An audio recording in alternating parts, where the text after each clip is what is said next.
ladies and gentlemen, welcome to the Two Schmoes Show. I'm the Mr. Ryan, and it is a prime eggnog season, if you are not aware. Please tell a friend. I'm Cairo, and would you believe I've never had eggnog? What the fuck is wrong with you? Yeah, I realized this the other day when I was out shopping, and I was like, hey, there's eggnog. I actually don't think I've ever had eggnog. I probably had, like, non-alcoholic at some point, but just not really a super common thing in my family. I will say, I don't drink alcoholic eggnog. I don't think Mhm. that's worthy of the dish. Sure. Eggnog, at its center, is just a very good dairy byproduct. Sam and I, we were out getting some stuff for dinner tonight, and we found the first eggnog of the season, and I cannot tell you how much I screamed in the middle of that mire. Nice.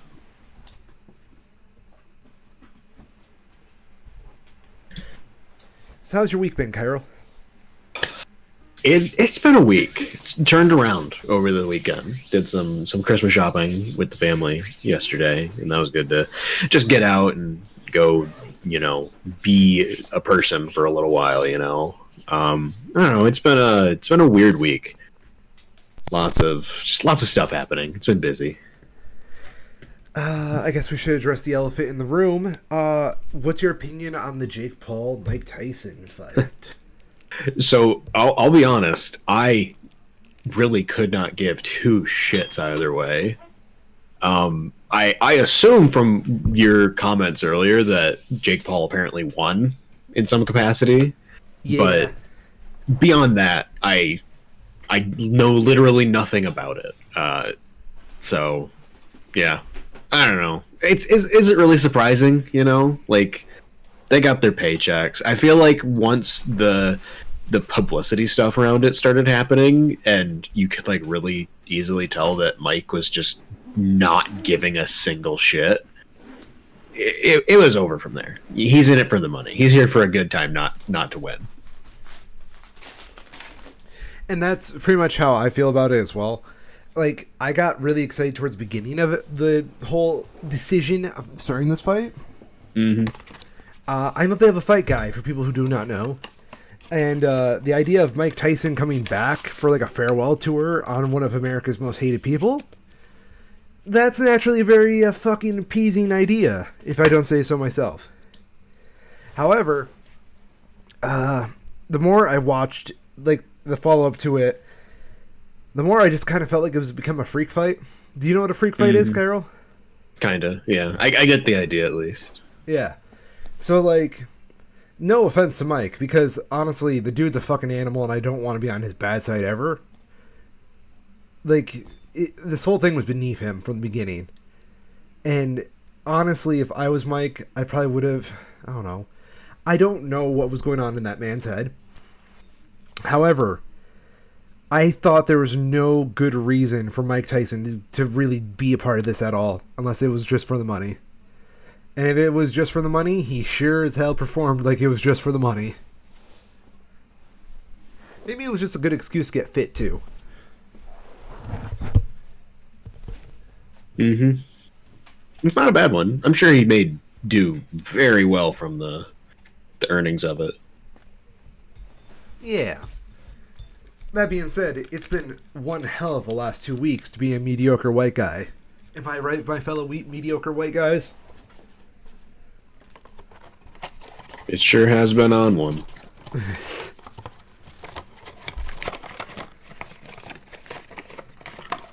Putting away stuff. Can you hear my little crinkle paper? I couldn't, but that was because a squirrel is climbing up my building right now and making a bunch of noise. Oh, that's fair.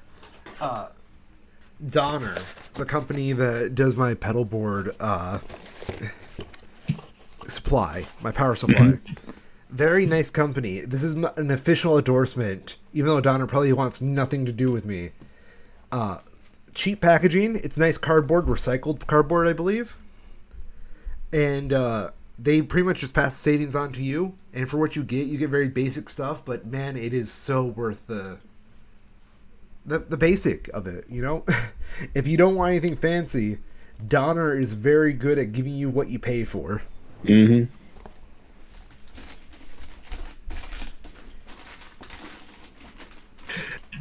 So we did end up having about one sort of real news story this week.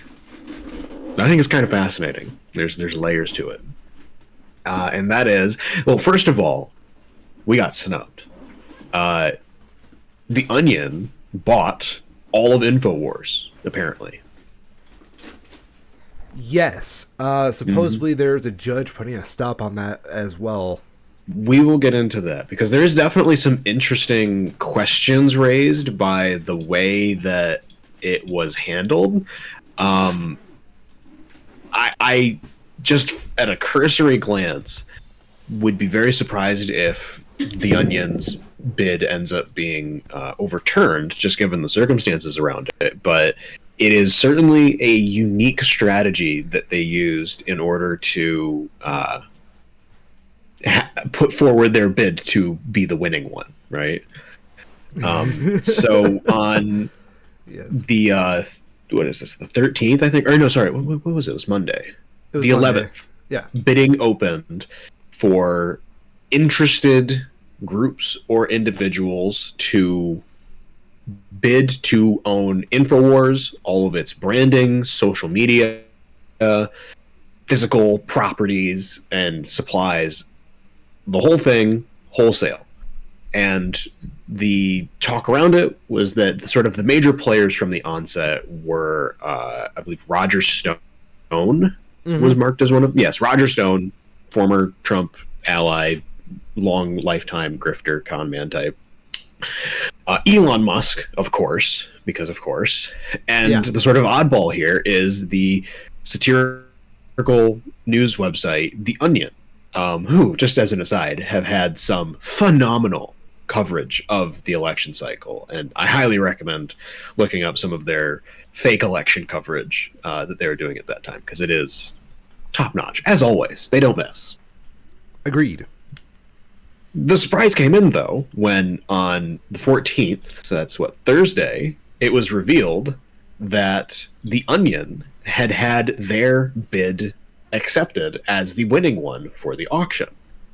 And the major conflict in this that comes up, and the reason why the judge that has been overseeing this entire process, Judge Lopez, who I believe was the same judge, I have to look this up, I can't remember. He was one of the judges that issued, that gave the ruling, I guess it would be, that put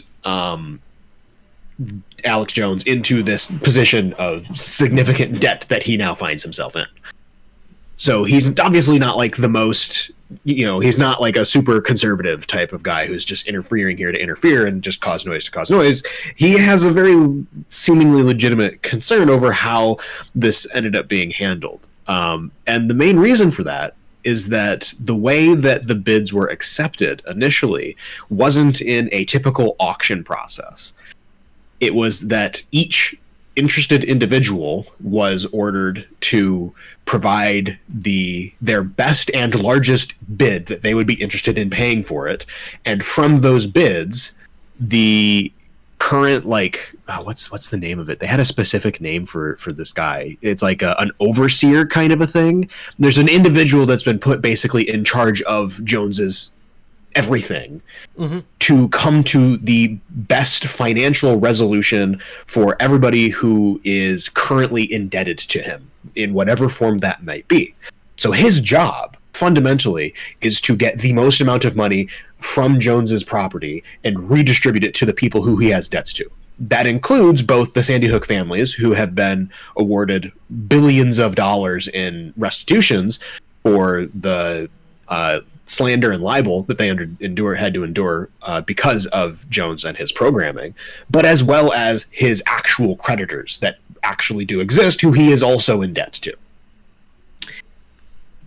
The way that The Onion apparently was able to win their bid, and we'll have to wait and see, there's going to be court hearings next week where all of this should be made very clearly. And the only reason that it's not clear at present is because there's a lot of NDAs that were signed involved with the process, because the people who were making their bids needed to basically have the full information of what are they bidding on. and some of that is protected information. So we don't know all the details yet because of that. But the word is that the Onion worked with the Sandy Hook families to basically have them agree to an extremely reduced, if not completely eliminated, their debts to Jones in exchange for the Onion's bid winning, which means that all of the Onion's bid would be going to Jones's actual creditors, who this overseer is legally and specifically tasked with providing the greatest value from this sale. So by virtue of this agreement that the Onion has with the Sandy Hook families, they've effectively been able to boost their bid by another $1.5 billion that isn't actual cash. And that's why they were able to get the winning bid, even though allegedly they didn't have the largest strictly financial bid put on offer here. That's a really interesting strategy. Yeah. Let me see if I can find the comment here, because there is a really good bit from the guy who was overseeing it,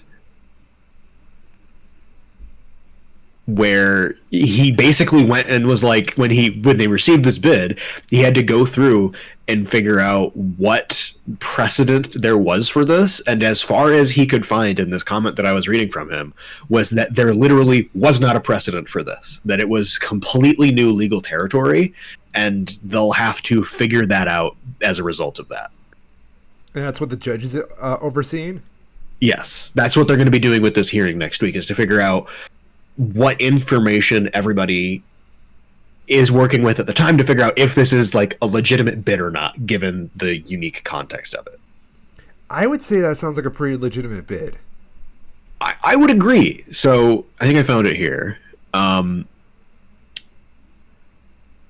This is from Murray. What is his first name? The trustee, that's the word. Trustee Christopher Murray is tasked with liquidating Jones' estate in bankruptcy to help him pay down approximately $1.5 billion in defamation judgments related to false statements he made calling the 2012 Sandy Hook shooting a hoax.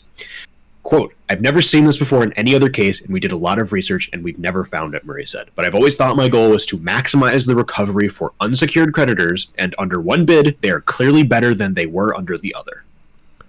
Yeah. Murray has also confirmed that the winning bid was more than the $3.5 million that was offered by First United, who was one of the InfoWars like creditors who established themselves as like a fallback. So assuming nobody bid more than their sort of like the minimum, I guess, basically, somebody would still take over ownership of Jones's assets. So we'll have to see how that actually ends up going. And as it relates to our interests, assuming that this Onion bid goes through, they might not want to actually keep all this crap, right? Their interest is far more in the intellectual property and the domains, the social media handles, that information pipeline, basically, than anything else of physical anything. So we'll have to see how that actually ends up. But anything that the Onion does not claim as part of their bid here is what ends up going to the later auction that we talked about before that happens in December. Oh my God. So much to do still in this process, and we'll have to see what happens. One of the notable pieces for this is that attorneys for Twitter and Elon Musk have filed for a notice of appearance in the upcoming bankruptcy oversight case. There is no public comment as to why, so there's a lot of speculation going on about that still. I believe I saw NBC and I want to say Bloomberg both had in their articles related to this that they reached out to comment, both from Twitter's lawyers as well as lawyers representing the Onion, and neither responded to the requests for comment regarding the case, which kind of makes sense given how fast this timeline is going through. But the speculation is sort of twofold. First, that Elon Musk is one of the prospective buyers related to this, and they probably take exception to this bid being accepted at all. Though in these filings, they aren't like appealing it or anything like that. They're just requesting to be present and to have access to the information that's related to this case. And on that angle, it seems that Twitter might be trying to intervene as it relates to alleged assets that may be social media profiles. So specifically like InfoWars account on Twitter, for example. Twitter may be taking exception under some part of their terms of service where actually this isn't something that can be transferred given the fraudulent actions. Here's our term of service that says we take claim over it instead. Something like that. But again, we don't actually know much of anything at this point, and given how slow the legal system usually happens, this is going quite quickly. It is really interesting. Like, this whole Alex Jones debacle, you know, it in a time where some far-right shitheads have done a lot of damage, it's kind of nice to see that this still continues to escalate and make, you know, far-right shitheads kind of look a little worse. It is especially funny, too, given that multiple times the ball was put in Jones and Jones's lawyer's court, and if they had responded in any way, they probably would still be litigating right now.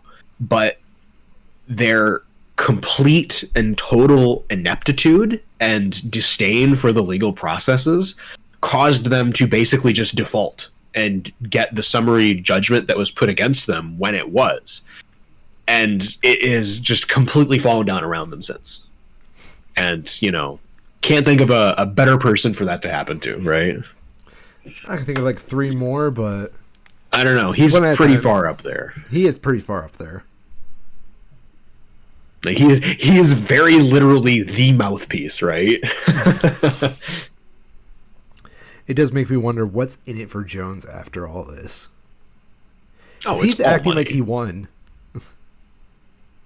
Have you seen? Oh, he was desperate though, because he as of now, they no longer have control over InfoWars. It has all been transferred over to this trustee at this point.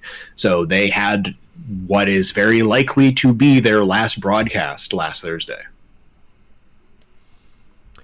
And that feels pretty good to say. I'm just saying, Jones is still on Twitter right now. I'm looking at him. He's acting like he won. Yeah. Because of course he does. Because he's a confidence man. Yeah.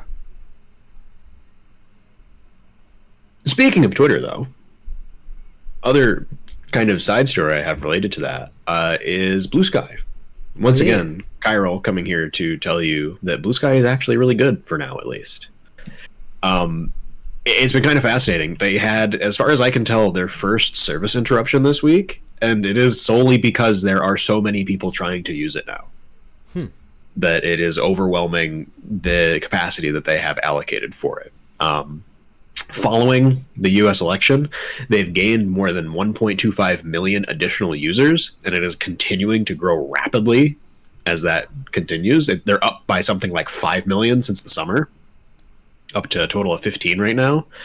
And it is a very good social media in the conventional sense of it. It is almost certainly not going to last forever, given that it is, you know, it's made by the guy who originally made Twitter, right? And we can all see how Twitter eventually went. The same, you know, assuming that they're not a completely changed person, and I don't trust them even if they claim that they are, it's going to go largely in the same route eventually once the user base is big enough. Currently, though, it is a massive breath of fresh air. Just having a place on the internet that isn't trying to shove ads down your throat is wonderful. That's the having a place that isn't min-maxing user attention times with sophisticated algorithms and viewing platform schemes and tricks to make you keep watching and clicking more things is amazing.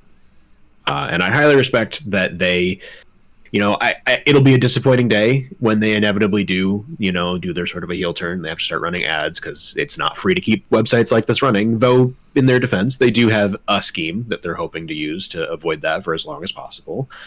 For the time being, though, it feels like very much like being on kind of the ground floor of something that people are going to be nostalgic for later. I think Blue Sky is neat. Mm-hmm. It does the job it needs to. Yeah. And it doesn't try to do more than that. I think after the election and all this, I've just kind of grown a little more distance from social media in general. I agree. Yeah. I've been Like, trying to be more aware of that as well. because, Yeah. yeah, I recognize now, I definitely got some fucking echo chambers. And I don't like that anymore.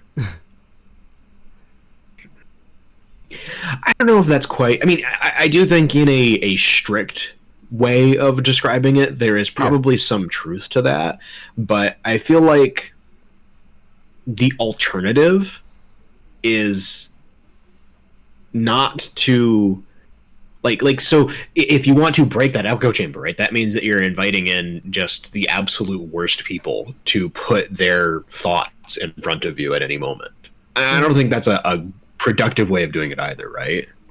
Well, I don't necessarily mean like allowing more voices in. It's just like more of a, how do I put this?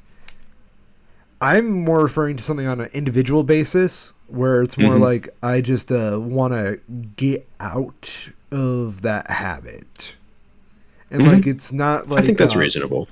Yeah, not like saying everybody needs to be in the echo chamber. No. It's like you can still have it. I don't give a damn about that. It's more just I'm very jaded with how it made me feel and how it does not lead to anything productive for myself. For sure. Yeah.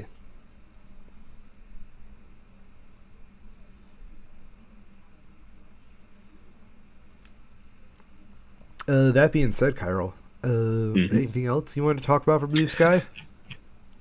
No, not so much. I mean, I've been doing it a lot. It is nice that it is not designed like so. There are ways that I have tried to use it that would make it more similar to how I used to use Twitter that it just doesn't have, and that results in me using it less as a result. I agree with that entirely. Like I've tried recreating the Twitter experience on there. It's not. It's not it. Yeah, and it's like for better or worse because like I'm spending less time on social media, but it makes it more difficult to find the things that I want to do and spend my time that I want in the way that I was choosing to. It's difficult, but I think it is going to be a net positive. It builds better habits, right?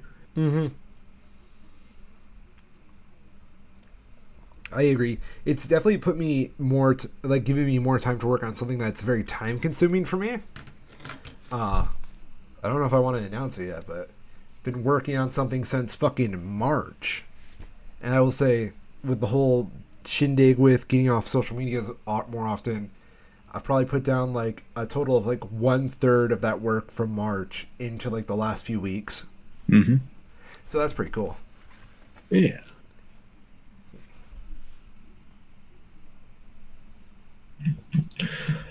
With that, we got a couple of movies to go through. I like movies. 2 real releases this weekend. One that we talked about last weekend that now has significantly more reviews in for it. And I'm kind of surprised by the result of it. We briefly mentioned A Real Pain, the Jesse Eisenberg directed, what do they call it? Drama? Comedy? Dramedy. And we kind of ribbed on it a little bit because it's directed by Jesse Eisenberg, and that's kind of funny. But it is doing exceptionally well. 156 reviews in from critics so far, and they are at 96% positive. Apparently, giving credit to exceptional performance from the lead Kieran Culkin. It is apparently just a really good drama that is at times genuinely funny. And Kieran Culkin's in it? Yeah. Plays the lead. I love Kieran Culkin. Like, Kieran Culkin, I've known for a while, is a very good actor. Yeah. Audience reviews are on the low side still, I believe. Double check. Yeah, it technically had its wide release this weekend, so it's a little early still.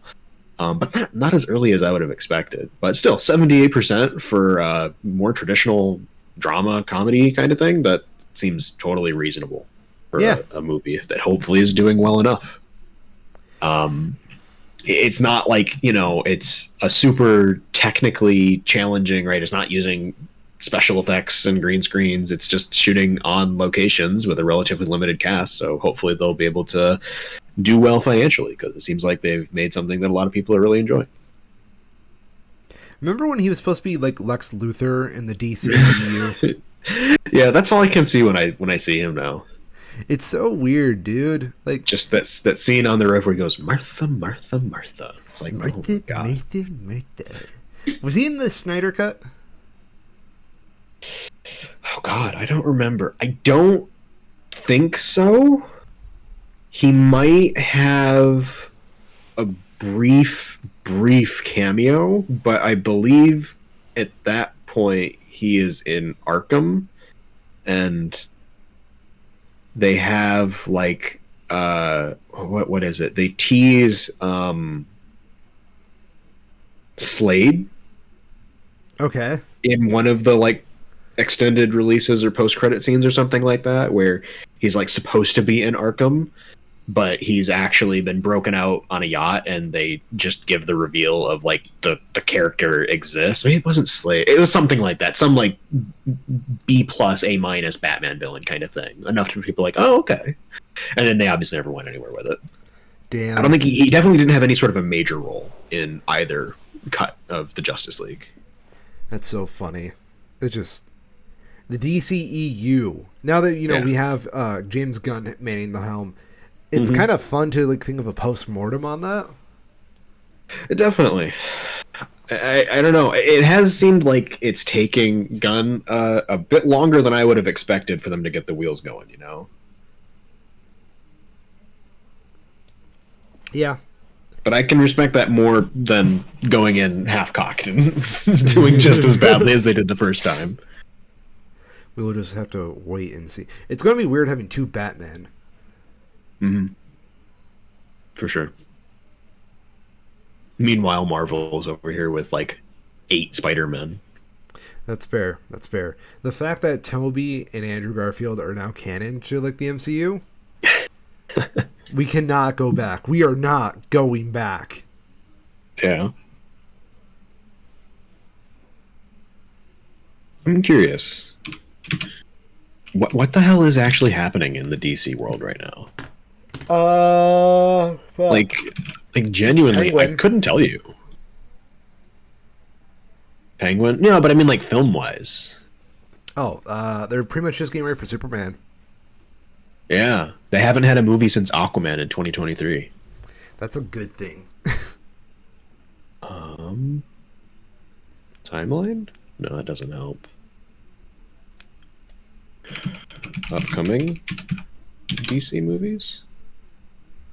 Yeah, it is apparently. Oh, what the hell is that? I assume this is animated. If you Google upcoming DC movies, you obviously have Superman, because of course. Mm-hmm. The only other one that's apparently been confirmed enough for it to pop up on the Google header is The Batman Part 2. Kind of makes sense. That one's not scheduled for 2026 though. After that, apparently there's something called Aztec Batman: Clash of Empires. Oh yeah, the little animated movies they do. Yeah. And then a Supergirl, I'm assuming animated film, but I honestly don't know. It has a poster. Yeah, it looks like it's an animated thing. So yeah, there's a whole 2. If we do the same thing for Marvel, how many do you want to guess they have slated just for the next 2 years? I'll take what is 5 movies just next year alone, Alex. Just next year. Not as many as I would have thought. So to be clear, this is MCU only. This doesn't count the Sony, whatever the fuck they're calling those films. Which I believe at this point there's only the Sabretooth guy. Craven. I can't remember his name. Craven, thank you. I believe there's only Craven confirmed at this point for Sony's projects. Within the proper Marvel world, we have 3 next year and then 2 in 2026. I was right. So, Hell yeah.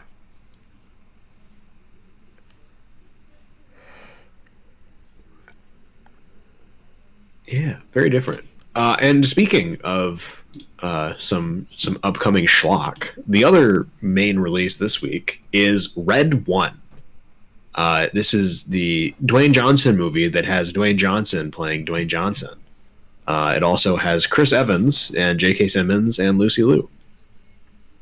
That is a stacked cast.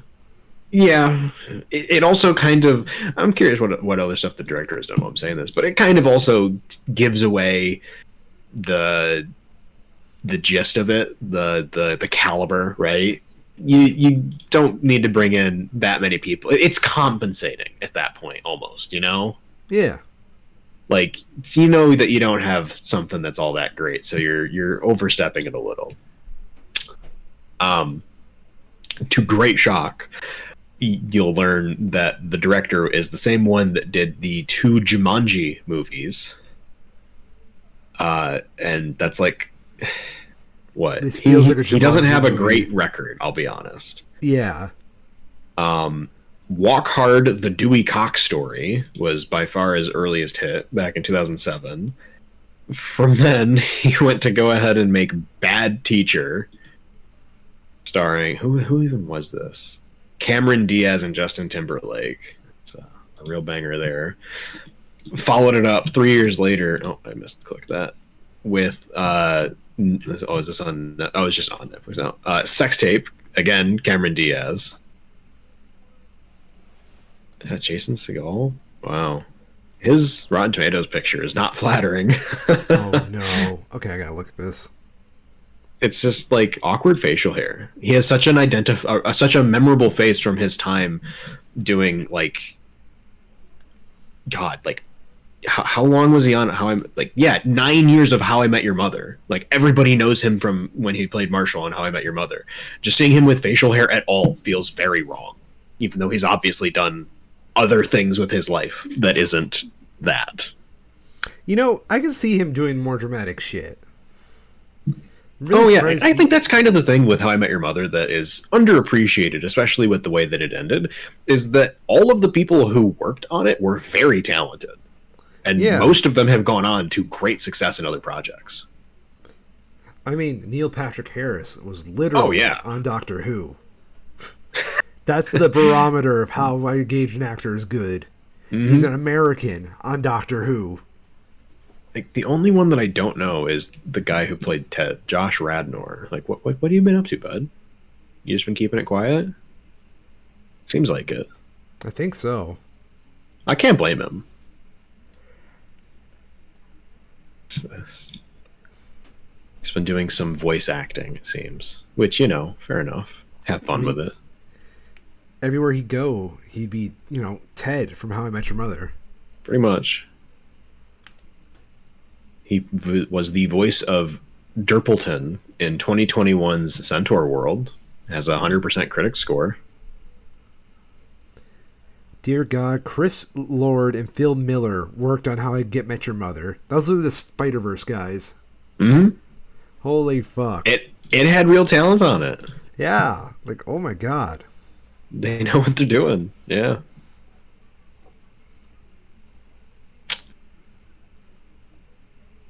Getting it back around, though, Red One is doing about as well as I had expected it to.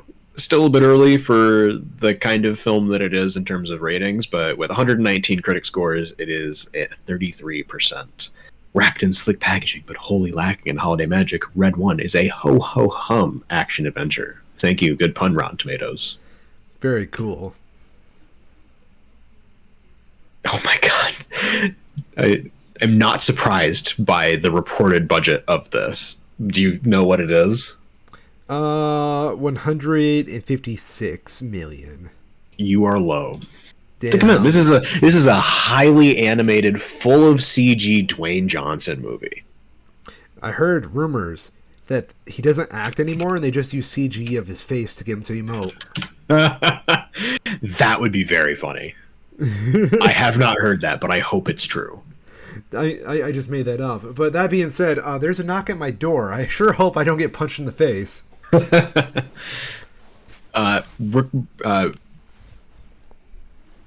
God, losing my words. The budget is believed to have been about $250 million. Damn. I don't like that.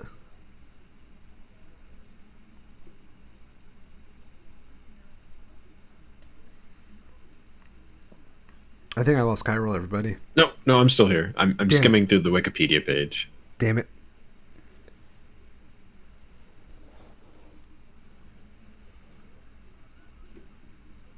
I'm just gonna read through the plot here, because this is the kind of thing where it's just like, okay, what happens in your Santa Claus gets kidnapped and has to get rescued by Jack Frost, presumably, movie? Okay, go on. Okay, so MORA, Mythological Oversight and Restoration Authority, is a clandestine multilateral military organization that oversees and protects a secret peace treaty between mythological creatures and humanity. Remember, this is a rated PG children's movie for Christmas.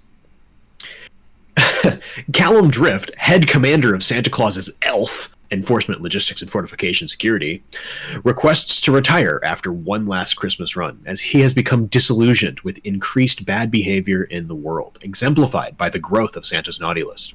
On Christmas Eve, a Black Ops team breaks into the North Pole complex and kidnaps Santa. Callum notifies director Zoe Harlow about the kidnapping, and her team discovers that the North Pole's secret location was compromised by Jack O'Malley, a mercenary black hat hacker who claims to be able to find anything in the world. Zoe has Jack apprehended for questioning, but Jack did not know the information he hacked was related to Santa and merely sent said information to an anonymous buyer. Zoe offers to double Jack's payment if he helps them find Santa, but places a tracker inside him. Callum reluctantly teams up with Jack to find Santa, first by tracking down the broker who arranged the deal between Jack and the kidnapper in Aruba. Classic Christmas location. The broker tells them that the kidnapper is the winter witch Grilla. Grilla becomes aware of their conversation and sends her snowmen to eliminate them. Though Callum and Jack defeat them, the broker is iced in the scuffle. Callum suspects that Grilla might be working with Krampus, Santa's estranged adoptive brother, who is also Grilla's ex-lover, and the one who created the naughty list. Callum and Jack break into Krampus's lair, but are Yes. I didn't ask for a fucking origin to the goddamn naughty list. Yeah. We need to do more. It just goes on kind of like that for a while. Chiral. You and I are two well-educated men, right? We got our degrees, pretty well-respected in our fields and whatnot. Mm-hmm. Oh, yeah. Yeah. Why the fuck are we talking about a movie? You know, life is short. Why are we talking about the origin of the naughty list? Because somebody spent $250 million on this, and I want to make fun of them. I don't blame you. I really don't blame you. That's mostly it. I think it's more punishing at the end of the day if we just... Sure. I don't know. Like... I'm going to devolve Anyways, the moral of the story is that Red One isn't great. Go, like... You know what? I'm going to say it. I'm going to say, if you want to watch a Christmas movie, like, go watch Peanuts. Ooh. That shit slaps. This is mediocre at best. And you can show your... Like, just because your children are enjoying something doesn't mean that what you're showing them is good. Use your brain, think about what you're showing your children, and show them something that's actually good that they'll both enjoy and maybe get something out of. Consuming just to consume is not it. Now I'd like to interrupt this podcast to turn it into an audiobook reading. Today's audiobook is Kafka on the Shore by Haruki Murakami, because it's the first thing I could grab on the side of my desk. You ready, Chiral? Oh, yeah. Chapter 1. Wait, is it? It's even... Let me just check something real quick. This isn't even the fucking first chapter. It's the prologue. That's impressive. If you need a second, I can go get the book that I have sitting here and kill time. Jesus.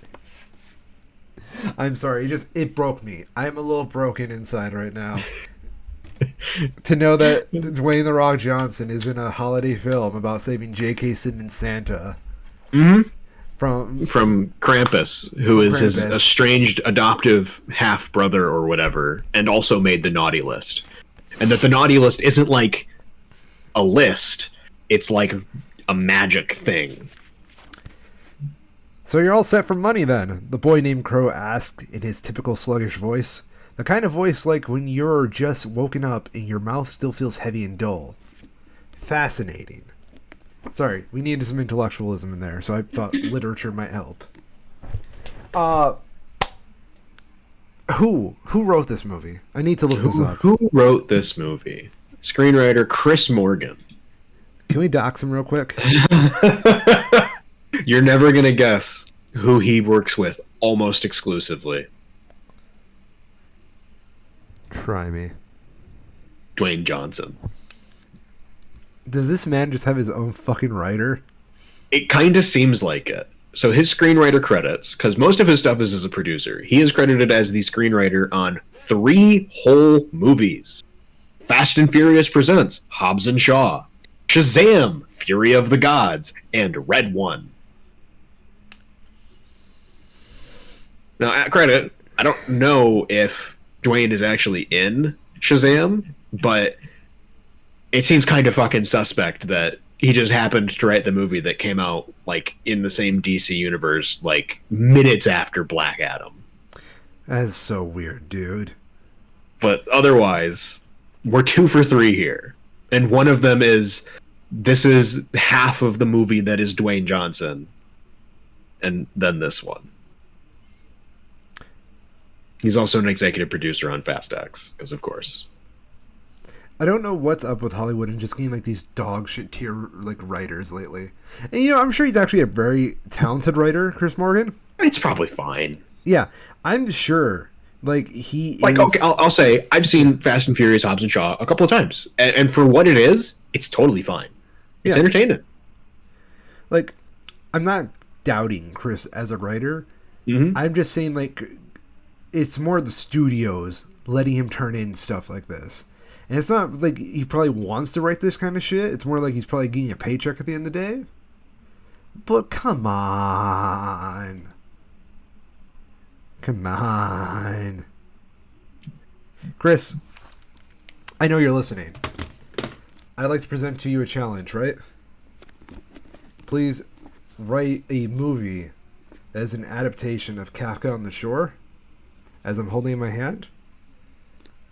And if you do, I will do a full unauthorized audiobook of this damn novel. And at the end of every chapter, I'll say thank you, Chris. Fun fact for you. Did you know on Netflix they had 6 seasons of an animated Fast and Furious TV show? What the fuck did you just say to me? Fast and Furious Spy Racers. 6 whole seasons. Spy Racers, then they went to Rio, the Sahara, Mexico, South Pacific, and then Spy Racers Homecoming for season 6.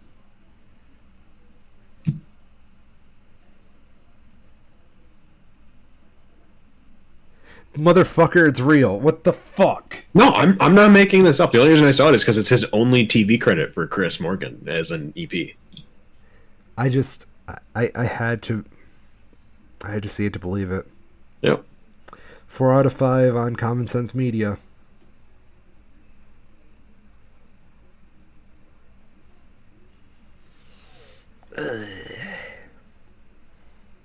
Yeah, it's apparently like not bad. Which, you know, it's a children's animated show, so the floor is pretty low, but still. Well, holy shit. They produced this show really fucking fast. Yeah, they did 6 seasons in like 2.5 years. Yeah, that's ridiculous. Yeah. They gotta get that Netflix money.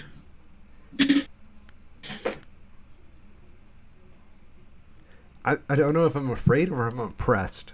Mm-hmm. Got a couple more here. Quick one here that we'll probably not be talking about this part of it specifically, but the movie Wicked, its theatrical release, comes out next week. We'll be talking about it then once there's critics' reviews and scores for it. I am cautiously optimistic for it, especially in the wake of other Broadway adaptations that we've seen lately, like was it The Color Purple was one that just came out this year, I want to say.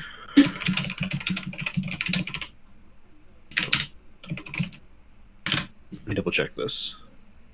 Have I lost you? No, I'm still here. Okay, yeah, it just got really quiet there. Yeah, Apologies. December of last year was the Color Purple release. Checks out. But that one did fine by all accounts. Even to be honest, the Willy Wonka one, it was kind of medium, but it wasn't bad. People enjoyed it for what it was, even if it didn't get super wide reception. But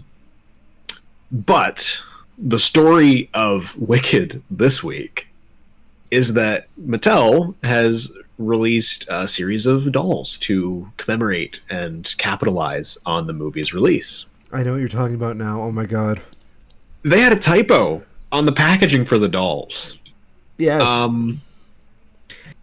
What they wanted to put on there to tie it all together and encourage people to learn more about the movie was to go to wickedmovie.com, which takes you to a big splash page so that you can go get tickets, that has trailers, all that kind of stuff, special events, behind the scenes, all that sort of good stuff.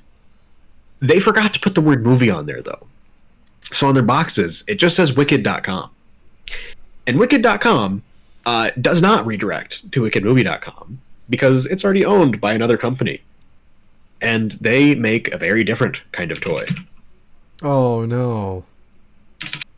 I'm actually curious because I've not done it yet. Yeah, you're immediately met by age verification kind of thing. And Supposed to be one hell of a movie. It sure is. It's just so much porn.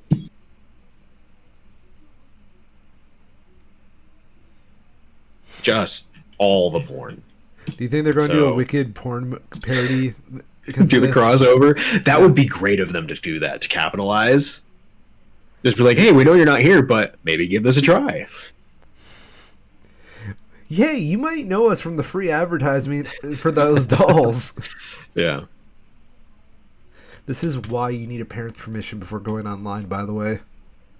God.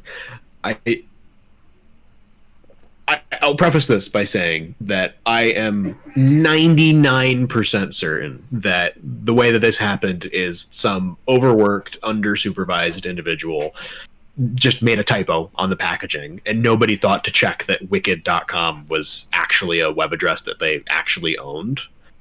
Because, that happens a lot. These people are involved, I'm sure, in way more than they should be and are overworked, given that this is, Mattel.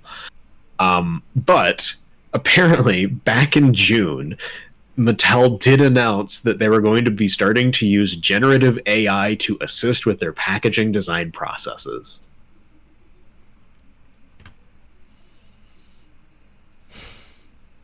Let's say. So, yeah. That's great. Probably not at all related to that. Probably just an honest mistake, because mistakes happen and people are people. But if that was the case, it would be very funny. It would be. I hope it does happen like that.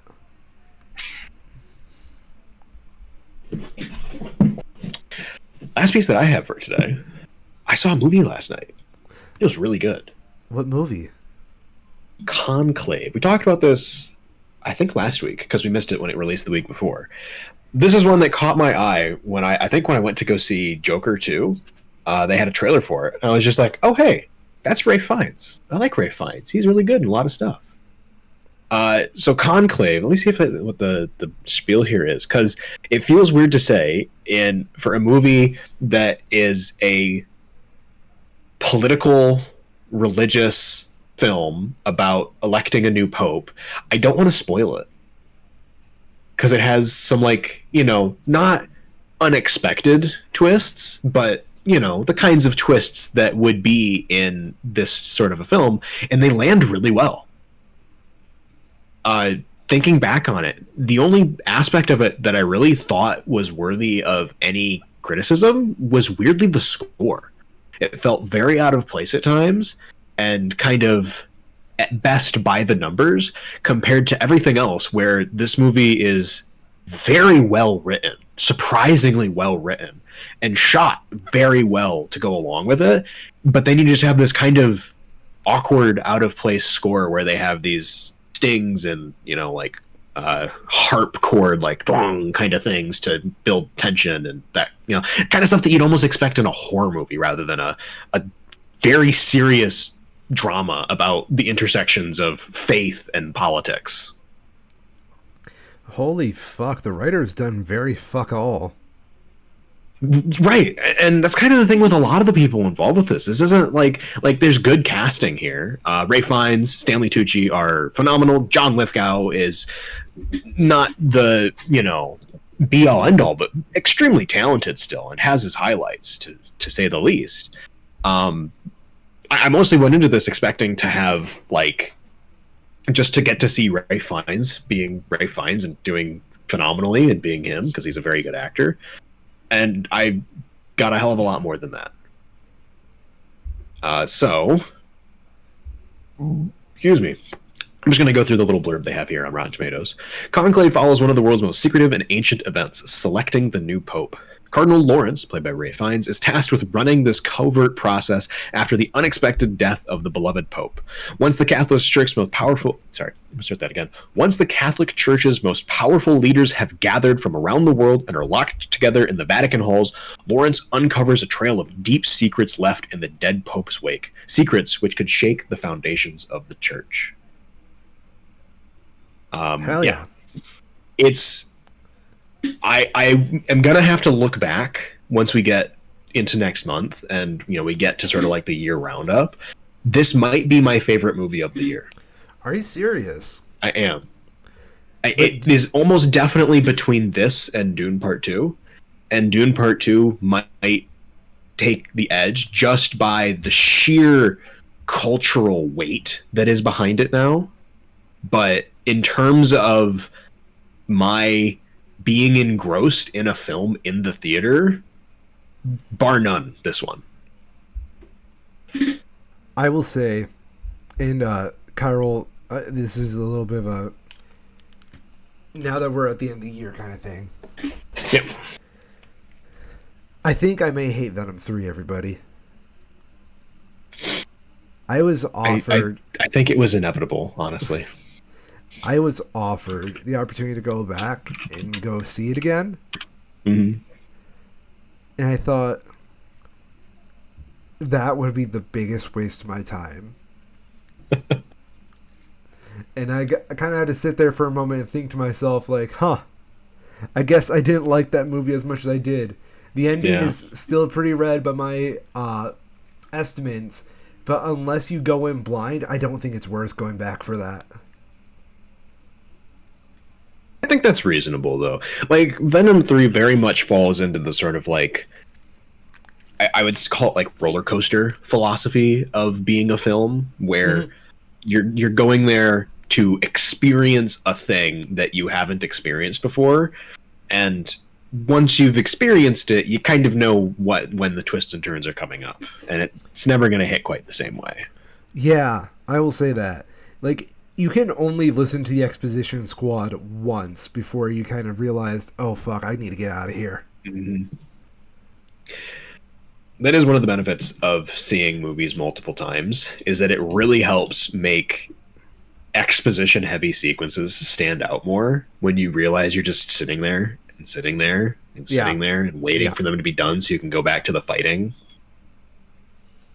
I realized that a lot with the Transformers movies, the Michael Bay ones. They were especially bad for that. You know what I've realized? I don't think I've seen a movie this year, a new movie this year, that I would quantify as a fully good experience. Really? I think so. Granted, I've seen a lot of shit this year.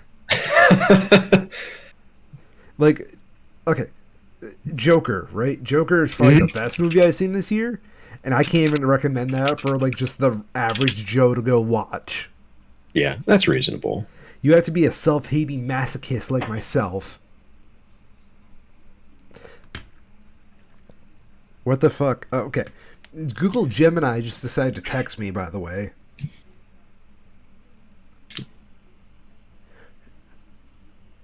Hi, I'm Gemini.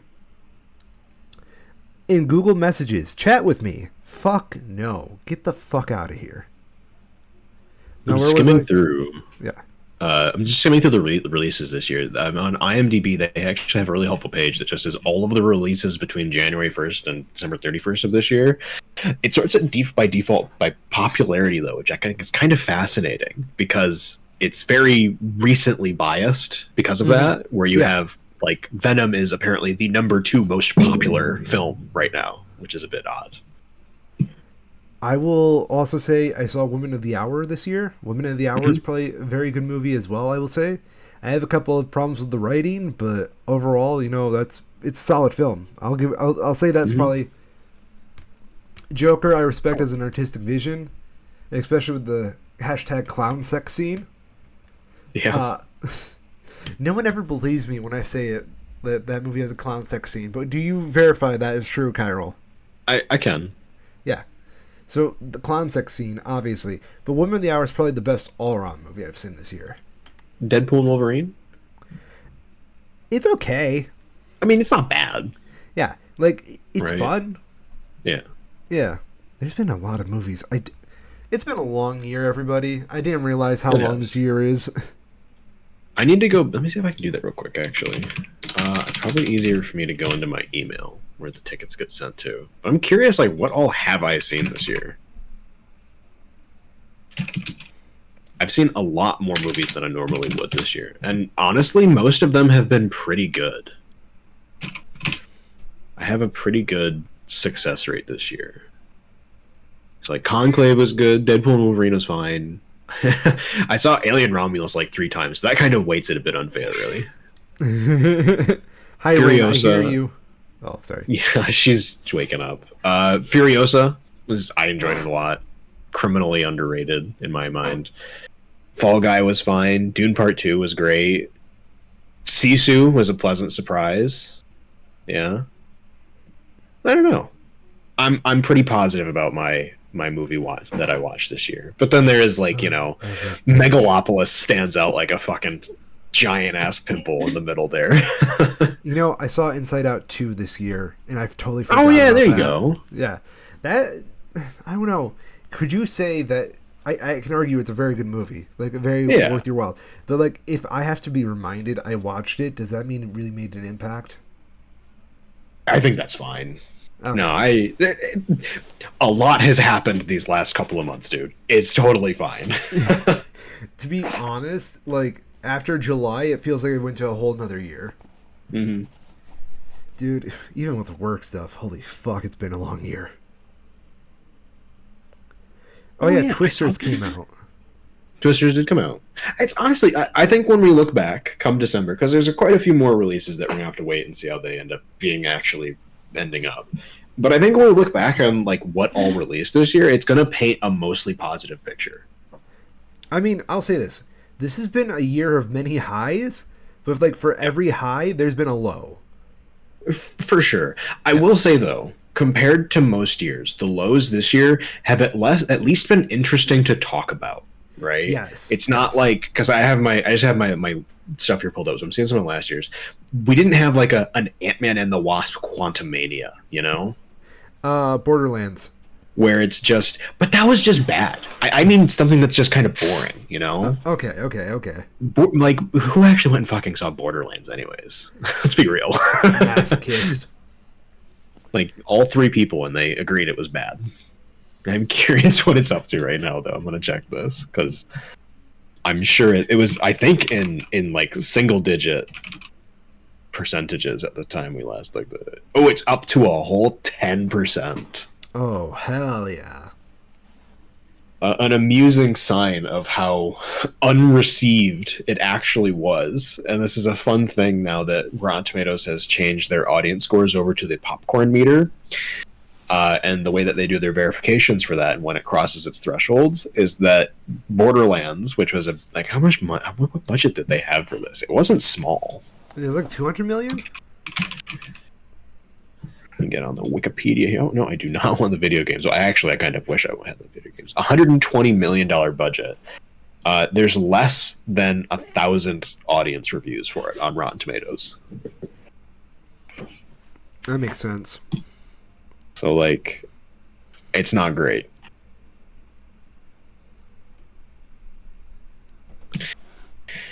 God, yeah, we have Moana 2 coming. Oh my God, I gotta hide. there's some big hitters still to come at the end of the year for sure. Yeah, dude, I didn't even realize this. I guess, yeah, because Christmas season's a big movie season. Christmas, yeah. But yeah, Conclave, highly recommend, especially for anybody who has spent any significant portion of their lives in and/or around the church. There's a lot of, even though I was not raised Catholic, I was raised Episcopalian.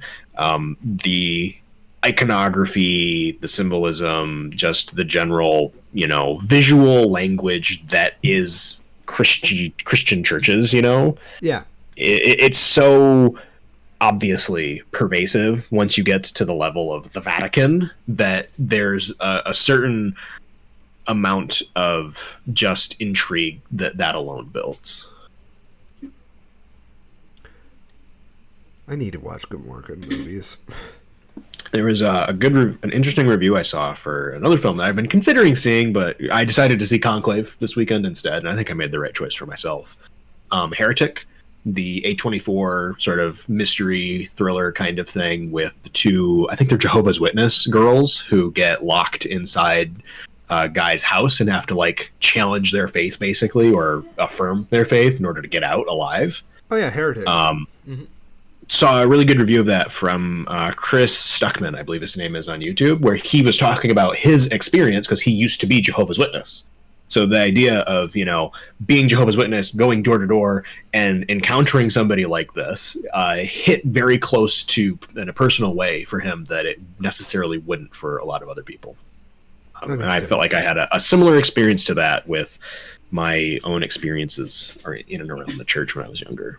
So definitely adds another layer to it. Yeah. I believe that's all I have. That's all the major stuff. Anything else you want to chat about? You sounded pretty cool. I think Kickstarter's got fully entering a bit of a renaissance right now. I'll be honest. I'll agree with you on that. Kickstarter. There was that. Yeah. I would say that like 10 years ago, they had kind of a peak where it was kind of new and fresh and everybody was in it. And they kind of slumped a little bit, but they've been really good lately. I think we are in a post-Kickstarter world where people who go on Kickstarter now know not to fuck around. Yes, absolutely. Because, Kyril and I both grew up reading the Aragon books, right?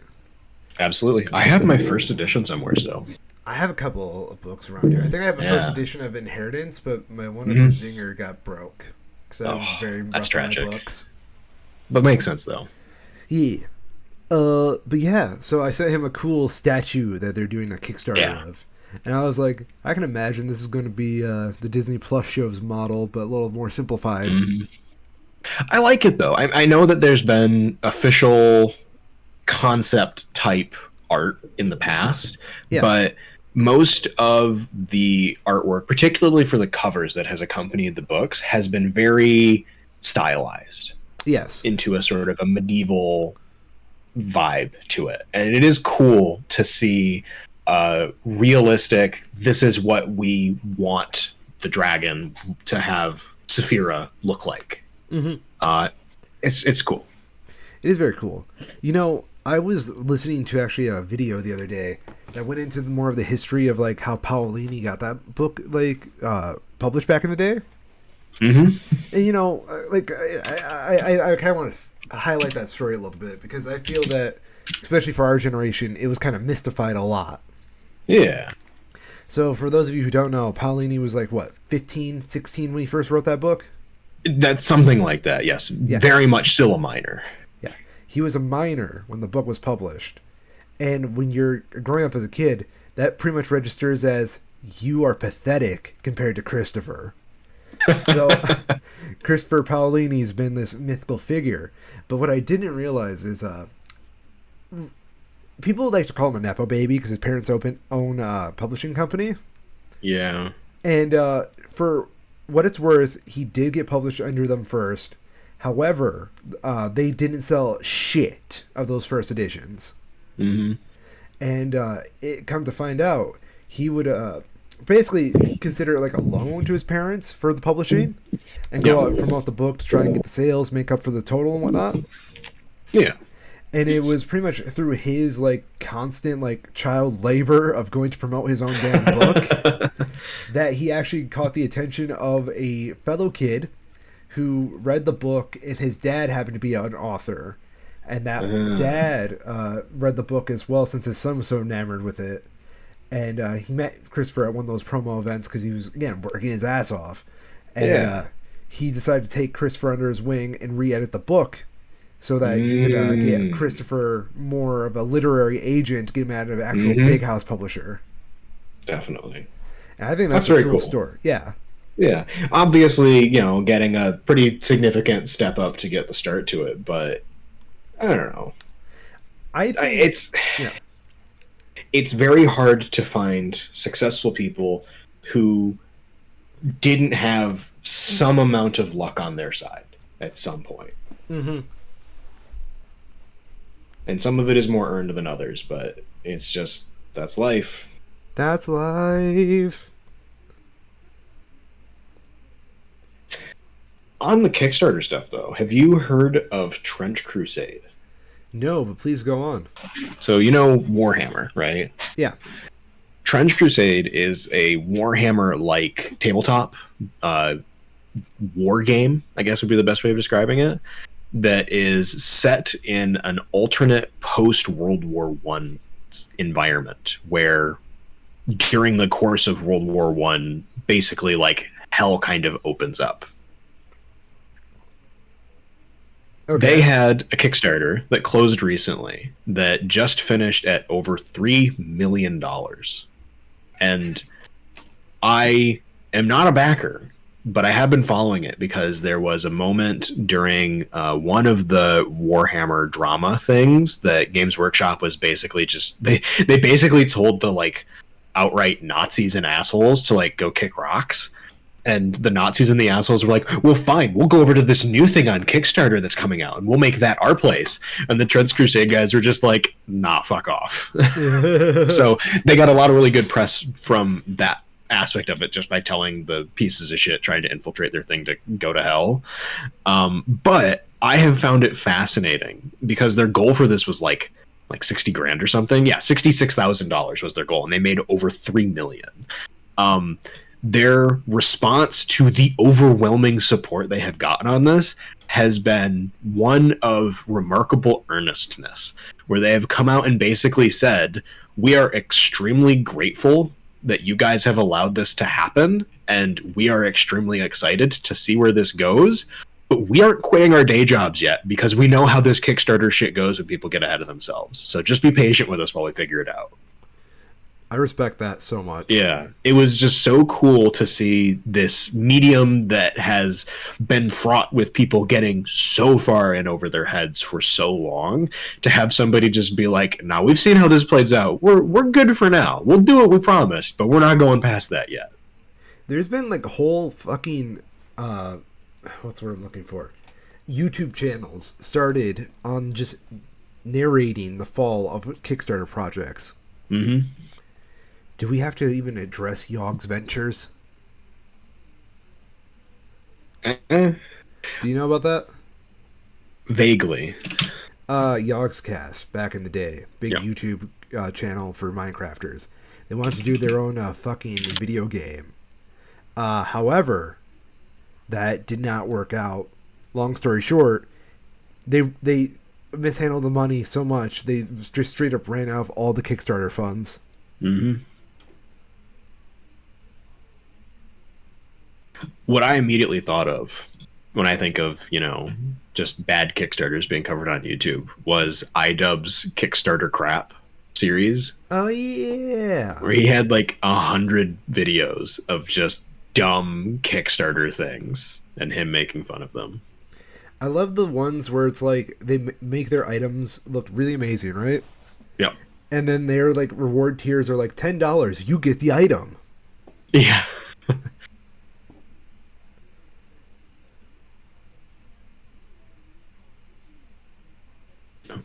I do think it's kind of fascinating how much there have been just give like $5 to help the project kind of stuff now. Yeah. There's less of a focus on giving money to get a thing as much as there is helping a project to get off the ground to become something later. You know, I've always been shocked that they don't try to sell like stocks of like the Kickstarter stuff you're selling. Mm-hmm. Like, I'm really surprised there hasn't been like more of an investment type deal added to this. You say that. There are entire websites dedicated for that. Fair. Yeah. H Bomber Guy, his video on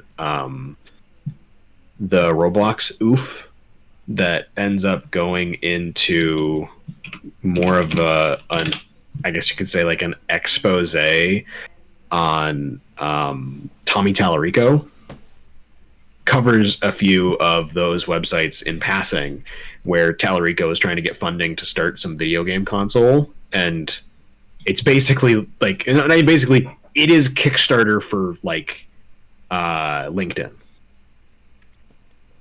Kyril, do you like the Smurfs? Not at all. Well, you can help fund the Smurfs role-playing game. I'm shocked they got the licensing for this. Did they get the licensing for this? I assume so, because it's very... It's brazen if they didn't. Yeah. Oh my god. It reminds me of that Kickstarter for the Breaking Bad sequel, where they wanted... Yeah. Okay, can we go over the Breaking Bad sequel Kickstarter? Absolutely. Okay, so this thing is fucking stupid. It was called Anastasia. I'm pulling up the stuff on it right now. Surprisingly, they don't have it anymore. But they I love... Oh, no, it's up there still. Is there? Yeah, let me send you the link. Please do. I Googled it, and the first thing that comes up if you Google Breaking Bad Kickstarter is a link to a Reddit page of shitty Kickstarters. That's hilarious. But yeah, it's apparently still up on... It's at least archived on in some form. They wanted $500,000 for this thing. Only got 1,075. This thing is legendary. A sequel to Breaking Bad with Val Kilmer and Slash. Oh, wow. What the fuck is wrong with people? I love the FAQ page. Oh, please tell me more. There's a single question under the frequently asked questions. Don't you need the rights to Breaking Bad first? Answer. I'm getting this question all the time. Rob Thomas did not have any of the rights from Warner Brothers for Veronica Mars before he launched his Kickstarter project. He merely contacted them beforehand and notified them of his intentions, exactly the way I did.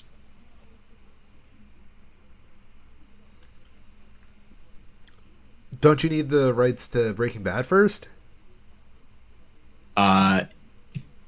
Apparently not, because internet person says so. Yeah, this is kind of an amazing encapsulation of like 2014. Yeah, isn't it? It's like in that gold rush. Not gold rush, but like that era where the internet was like seen as like more hip, you know? Yeah.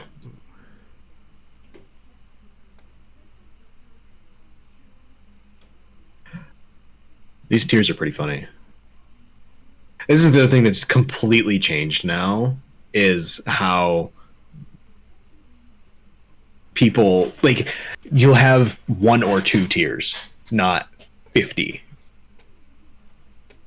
So like in this one, there's a $1, a $10, a $20, a $35, a $50, $75, $100, $150, $175, $200, all the way up to $1,000, and then all the way up to $10,000 tiers. You want to take a guess what the most expensive tier somebody purchased was? The $1,000 tier? Let me double check. I don't believe so. No, you're a little high. Damn. The highest one is the $500 tier. A single backer.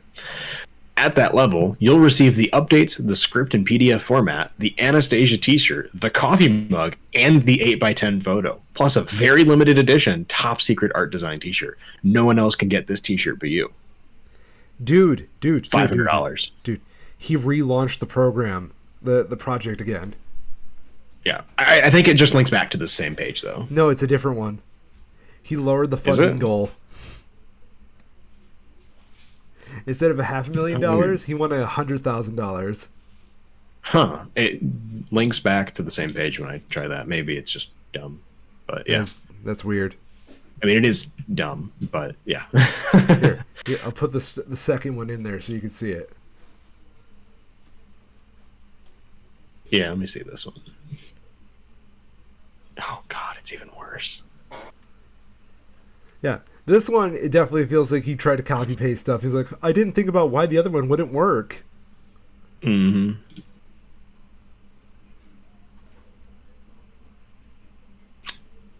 Did they get the $500 guy back? They did not. They lost their whale. That'll get you.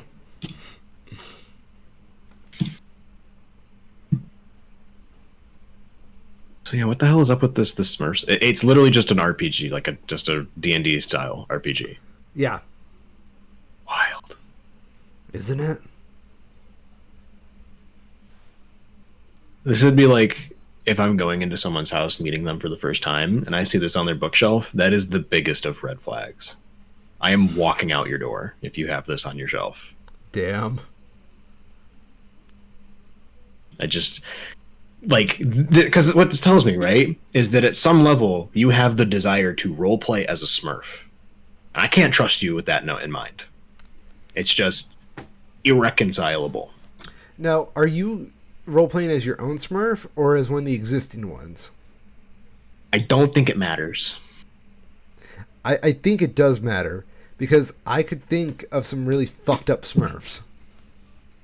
It is. They have a whole section called Build a Smurf. Number 1 is Smurfy name.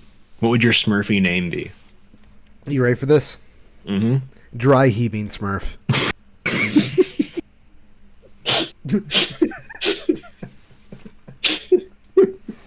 All right. Number 2. What is your motivation? Try heaving people uncomfortable.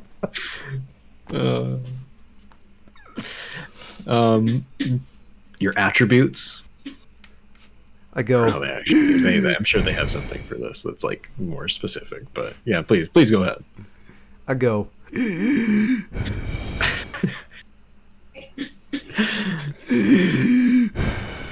Yep. Yep. Number 4, Smurf advantage. Each Smurf is unique. They all excel in some way and have advantages that are related to their name or motivation. You will create or randomly select an advantage that relates to what makes your Smurf a Smurf. I'm very good at being by myself. Okay, here's a good one. Equipment. Each Smurf begins the game with one piece of equipment. This piece of equipment should be related in some way to a Smurf's name and motivation. So what would your equipment be? An inhaler. You know what? Fair enough. And then you have to make a Smurf house, but that seems like... yeah, that's a whole ass second page of the character sheet. Whoa. They're just giving that away for free, too. Yeah. You gave your character creator away for free, my friend. Well, now we gotta donate. No, I don't think so. We just gotta donate, Kyril. That's all we gotta do right now. They gave us so much free content. Think about it, Kyril. Where would we be without Drive Heaving Smurf? Do they have stretch goals? I'm curious if they have stretch goals. I'm sure, as you can see, they did get funded. They have... All right, let's see what their tiers are. They have digital version of the book. Physical plus digital version of the book. Reasonable enough. The starter box plus digital. Oh, they have a retail tier. Oh, interesting. Deluxe set plus digital copy of the book. The all-in starter, which I assume is like a one of everything kind of thing. Collector's tome. Neat. The all-in collector's set, which includes the fancy little dice tray. And they have a new recently added tier that they call Gargamel's exclusive all-in mystery set, limited to 10. What the You get everything from the all-in collector set, plus a collection of mystery items chosen by Gargamel himself. Many of the items in the set are limited edition or not available for retail. You know, Popeye is about to enter the public domain. We could do a Popeye like role playing like system. I don't want to. Come on, dude.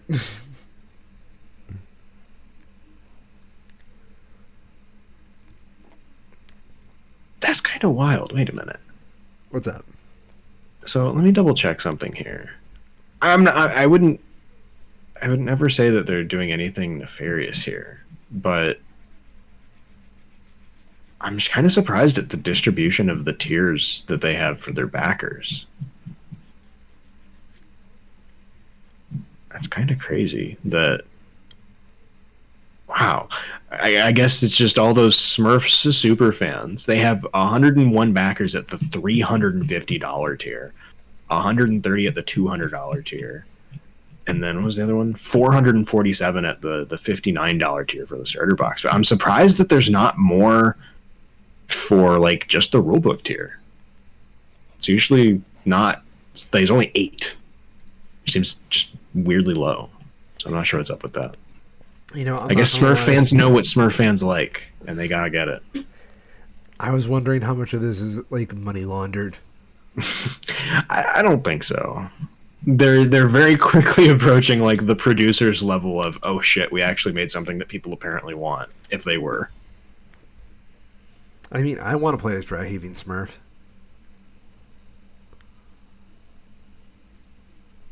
Well, now's your chance. I already donated. Perfect. No, I did not. You are officially part of the problem. I'm not contributing to this bullshit.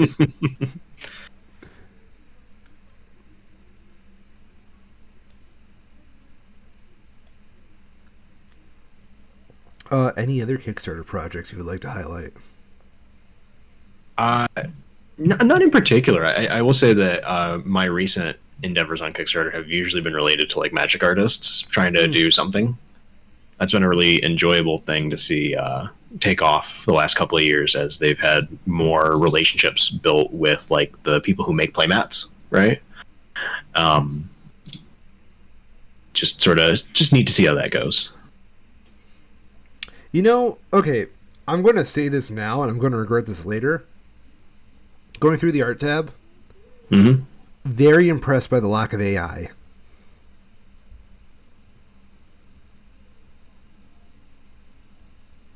Let me see. I would hope they have a pretty good clamp on that. Yeah. Especially because there's just not that much money to be made on it, you know? Mm-hmm. And it's usually pretty bad. I seen one thing that I am certain is AI, but that's about it. Let me see if I can find it.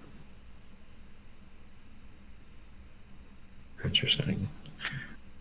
How far down was it? Did you have to like scroll a fair bit, or? A fair bit. It's like one of the top 5. No, sorry, not top 5, top 10. Yep. In the art tab? Yep. Interesting.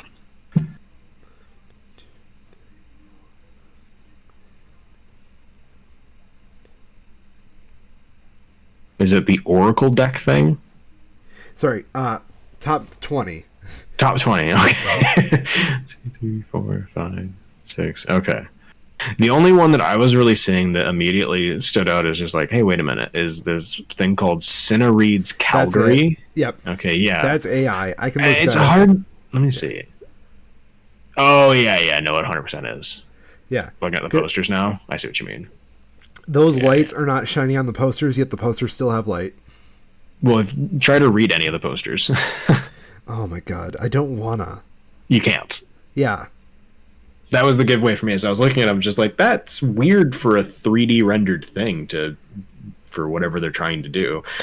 So I clicked into it, and the posters are gibberish. There's no text on them. Yeah, it's just like a vague shape. Yeah, it has a whole $430 raised so far. So good for them, I guess. Yeah, grifter's gonna grift. Mm-hmm. I don't know. I don't even know what they are doing with that. To be fair, I mean, it seems like they're just trying to make a secondhand bookstore. oh, well, Which, why is that? Yeah. Yeah, I agree. It's a bit of a mistagged thing, but cinema-inspired book selections, film screenings and events, and a cultural cafe. That's at least admirable. They're based in Calgary. Yeah, it's like, this is very old school Kickstarter, where it's like, yeah, I see what you're trying to do. I respect it. You're not going to have it work, I don't think, because, what you're asking for here is, like, not super reasonable for this kind of a funding goal. And your funding goal is wildly low. They only want $25,400 to make an entire cafe in Calgary, in a city. I mean, come on. Yeah, I mean, here's my thing. The trick to a good Kickstarter, right? Mm-hmm. Everything is done. You just need the funding. All you need is the funding. If it's a book, the manuscript's done. It's edited more than twice.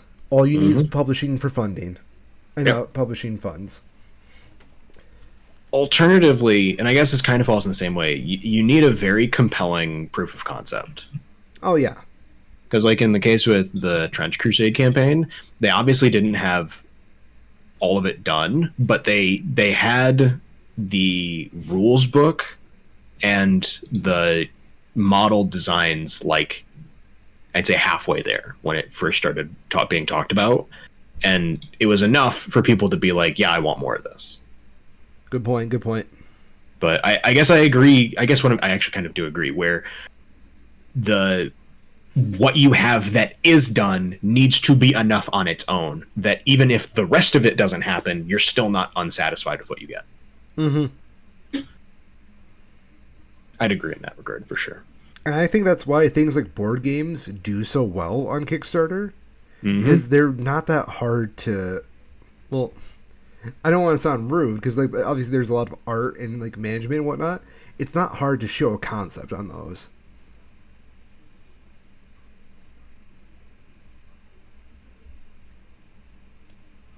Makes it a lot simpler for sure. And you're using a sort of a design language that people already speak, so you don't have to like explain stuff. You can just be like, yeah, here's my board game. You know how a board game works. Mm-hmm. That's why the Smurfs role-playing game is at 1,209% funded. Yeah, that's why. Yeah. I can't. I just don't get it, dude.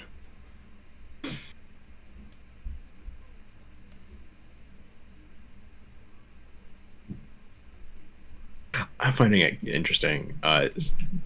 There's apparently an entire section for fashion now. Oh yeah, that's always been a thing. Yeah, I've never really gone trolling on Kickstarter in quite a while, so okay, I find it fascinating. I just want to bring up one thing as well. Yeah.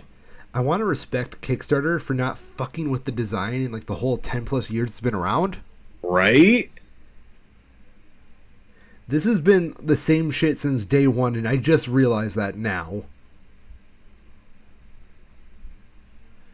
Do you want the Butterbot from Rick and Morty, Kyril? Would you believe I don't? Well, someone's making it, and it's powered by AI. Amazing. It finds butter and it brings it to you. There's a video of them working it. That's amazing. That's impressive.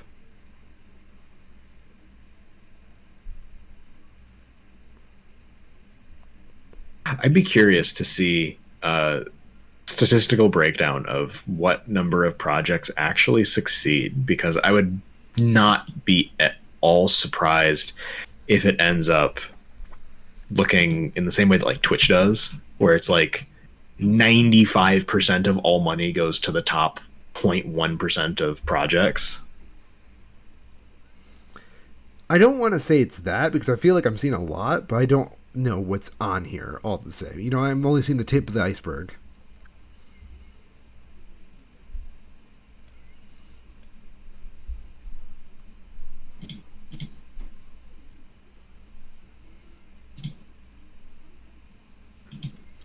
There's a lot of synth guitars on here.